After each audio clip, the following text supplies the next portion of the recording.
I didn't get to Belarus till 1992, but when I first went to Belarus, I couldn't believe how Soviet it was. I mean, it was totally Soviet.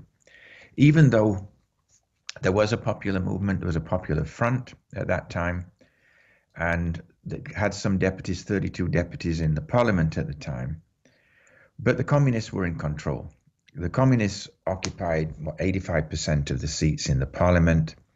There was no president, of course, at that time in 1992. Ukraine already had a president by 1991. So there's no president there. So it was really who was going to be the most powerful person in the parliament was really the one who was going to be the leader.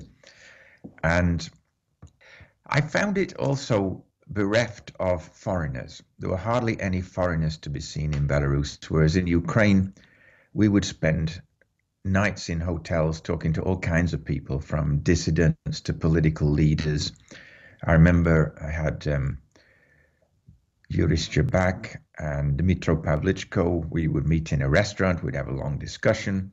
Pavlyczko would talk about the Shevchenko Ukrainian Language Society, which he was bringing forward at that time.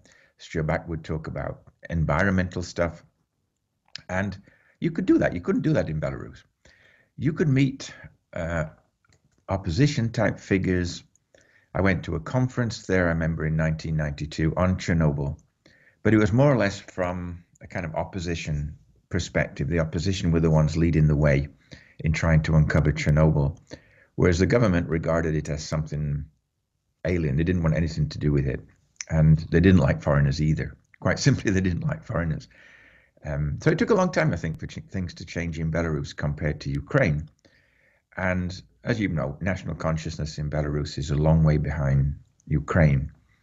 It was reviving at that time. Belarusian was made the national language in 1990, and it was just beginning to take off by 1992. It only lasted for 5 years, and then Russian was reinstated as a state language as well. So that was the difference, I would say, when I first went there.